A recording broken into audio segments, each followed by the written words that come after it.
আসসালামু আলাইকুম সবাইকে। আজকে আপনাদের সঙ্গে আলোচনা করব লাটভিয়ার স্টুডেন্ট ভিসা নিয়ে। কিভাবে আপনারা এই স্টুডেন্ট ভিসার জন্য আবেদন করবেন, কি কি ডকুমেন্টস লাগবে এই ভিসা আবেদনের জন্য এবং কত টাকা খরচ হবে এই স্টুডেন্ট ভিসার জন্য, ইনশাল্লাহ এই সকল বিষয়ে আপনাদের সঙ্গে আজকে আলোচনা করার চেষ্টা করব। তো আজকের ভিডিওটি আপনারা যদি শেষ পর্যন্ত দেখেন, আশা করি আপনাদের জন্য লাটভিয়ার স্টুডেন্ট ভিসা আবেদন খুবই সহজ হয়ে যাবে।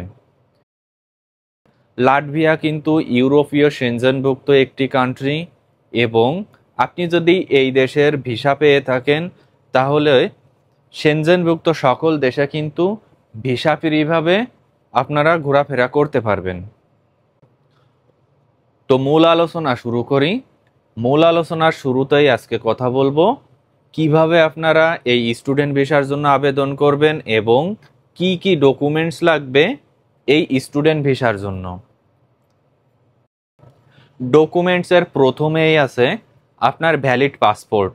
আপনার পাসপোর্টের মেয়াদ মিনিমাম 3 থেকে 6 মাস থাকা বাধ্যতামূলক এবং আপনার বর্তমান পাসপোর্টের সঙ্গে সঙ্গে যদি পুরাতন কোনো পাসপোর্ট থেকে থাকে তাহলে উভয় পাসপোর্টই কিন্তু আপনার ভিসা আবেদনের সময় প্রয়োজন হবে। আর তাছাড়া যখন আপনারা ভিসা আবেদন করবেন তার পূর্বেই কিন্তু উভয় পাসপোর্টের যে ইনফরমেশনাল পেজ আছে সেই পেজের 1 থেকে 2 সেট ফটোকপি অবশ্যই আপনারা রেডি করে রাখবেন, ভিসা আবেদনের সময় কিন্তু প্রয়োজন হতে পারে। পাসপোর্টের পরে আলোচনা করব আপনার পাসপোর্ট সাইজ ছবির বিষয়ে।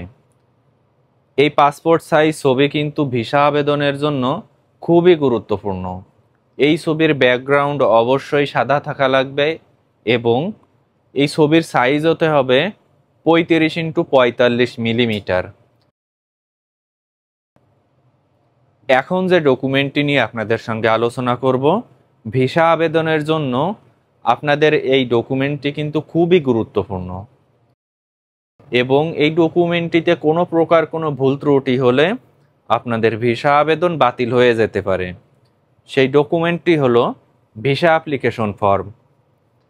ইন্টারনেট থেকে আপনাদের এই ভিসা অ্যাপ্লিকেশন ফর্মটি ডাউনলোড করতে হবে এবং যেখানে যে ইনফরমেশন চাইবে সঠিক নিয়মে ভুল ত্রুটিহীনভাবে আপনাদের সেখানে সেই ইনফরমেশনগুলো পূরণ করতে হবে। সর্বদাই চেষ্টা করবেন ভিসা আবেদনের সময় আপনার যাবতীয় ডকুমেন্টস সঙ্গে রাখার জন্য এবং সকল ইনফরমেশনগুলা দেখে দেখে এই ভিসা অ্যাপ্লিকেশন ফর্মটি পূরণ করার জন্য। ভিসা অ্যাপ্লিকেশন ফর্মের পরে আপনার প্রয়োজন হবে ইউনিভার্সিটি অ্যাকসেপ্টেন্স লেটার। যেহেতু আপনি লাটভিয়াতে স্টুডেন্ট ভিসার জন্য আবেদন করবেন সেহেতু অবশ্যই কিন্তু আপনার ইউনিভার্সিটি অ্যাকসেপ্টেন্স লেটারের প্রয়োজন হবে। সর্বদাই চেষ্টা করবেন লাটভিয়ার যে সকল র্যাঙ্কিং ইউনিভার্সিটি আছে সে সকল র্যাঙ্কিং ইউনিভার্সিটি থেকে এই অ্যাকসেপ্টেন্স লেটার সংগ্রহ করার জন্য। আপনি হয়তো খুব সহজেই লাটভিয়ার কম র্যাঙ্কিং ইউনিভার্সিটি থেকে অ্যাডমিশন লেটার পেতে পারেন, কিন্তু আপনার এই কম র্যাঙ্কিং ইউনিভার্সিটি থেকে অ্যাডমিশন লেটার পাওয়ার কারণে কিন্তু ভিসা হওয়ার সম্ভাবনা খুবই কম হয়ে যেতে পারে।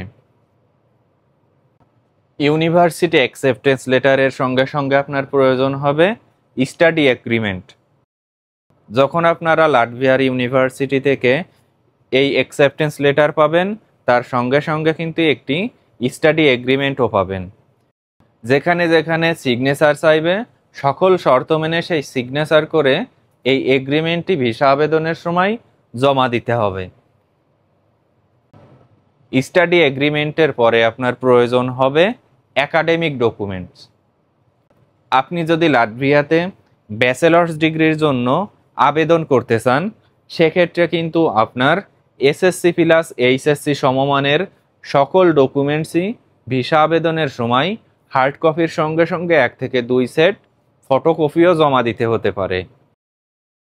এবং আপনি যদি মাস্টার্স ডিগ্রির জন্য ভিসা আবেদন করতে চান, সেক্ষেত্রে কিন্তু অবশ্যই আপনার এসএসসি প্লাস এইচএসসির ডকুমেন্টসের সঙ্গে সঙ্গে আপনার ব্যাচেলর্স ডিগ্রির যাবতীয় ডকুমেন্টস ভিসা আবেদনের সময় জমা দিতে হবে। একাডেমিক ডকুমেন্টসের সঙ্গে সঙ্গে আপনার প্রয়োজন হবে ইংলিশ প্রফিসিয়েন্সি সার্টিফিকেট। যেহেতু আপনি বিদেশে পড়ালেখা করতে যেতে চান, সেক্ষেত্রে অবশ্যই কিন্তু আপনার আইএলটিএস অথবা টোফেল স্কোর থাকা বাধ্যতামূলক। হয়তো আপনি লাটভিয়ার কিছু নিম্নমানের ইউনিভার্সিটি অথবা কলেজ পাবেন, যেখানে আপনি ইংলিশ প্রফিসিয়েন্সি সার্টিফিকেট ছাড়াই আবেদন করতে পারবেন। কিন্তু এ সকল প্রতিষ্ঠানে টিউশন ফি খুব হাই লেভেলের হয়ে থাকে, আর তাছাড়া এ সকল প্রতিষ্ঠানের ভিসা আবেদনও কিন্তু অ্যাপ্রুভাল হওয়ার সম্ভাবনা খুবই কম থাকে। তাই সর্বদাই চেষ্টা করবেন লাটভিয়ার ভিসা আবেদনের ক্ষেত্রে ইংলিশ প্রফিসিয়েন্সি সার্টিফিকেটের স্কোরটা হাই লেভেল করার জন্য। সেক্ষেত্রে আপনার ভিসা হওয়ার পাশাপাশি স্কলারশিপ হওয়ার সম্ভাবনাও কিন্তু অনেক বেশি থাকবে। এখন আপনাদের সঙ্গে যে ডকুমেন্টটি নিয়ে আলোচনা করব, এই ডকুমেন্টটি কিন্তু বাংলাদেশ থেকে যে কোনো দেশের ভিসা আবেদনের জন্য খুবই গুরুত্বপূর্ণ, এবং সেই ডকুমেন্টটি হলো ব্যাংক স্টেটমেন্ট। যেহেতু আপনি ইউরোপীয় কান্ট্রিতে ভিসা আবেদন করবেন, সেক্ষেত্রে আপনার ব্যাংকে যথেষ্ট পরিমাণ টাকা থাকা লাগবে। আপনার ব্যাংক স্টেটমেন্ট মিনিমাম 6 মাসের এবং আপনার ব্যাংক ম্যাচিউরিটি মিনিমাম 1 বছর থাকা লাগবেই। আপনি যদি আপনার ব্যাংক স্টেটমেন্টে যথেষ্ট পরিমাণ টাকা দেখাতে না পারেন, তাহলে কিন্তু আপনার ভিসা হওয়ার সম্ভাবনা খুবই কম থাকবে। ব্যাংক স্টেটমেন্টের সঙ্গে সঙ্গে আপনার প্রয়োজন হবে প্রুফ অফ অ্যাকোমোডেশন। লাটভিয়ার যে ইউনিভার্সিটিতে আপনারা পড়ালেখা করতে যাবেন, আপনারা যদি ইচ্ছা করেন যে সেই ইউনিভার্সিটির ডরমেটরিতে অবস্থান করবেন, সেক্ষেত্রে সেই ডরমেটরির প্রমাণপত্র, অথবা আপনারা যদি চিন্তা করেন যে লাটভিয়াতে যে আপনারা ব্যক্তিগতভাবে বাসা ভাড়া করে থাকবেন, সেক্ষেত্রে সেই বাসার যে কন্ট্রাক্ট পেপার আছে তার একটি প্রমাণপত্র ভিসা আবেদনের সময় জমা দেওয়া বাধ্যতামূলক। প্রুফ অফ অ্যাকোমোডেশনের সঙ্গে সঙ্গে আপনার প্রয়োজন হবে পুলিশ ক্লিয়ারেন্স সার্টিফিকেট।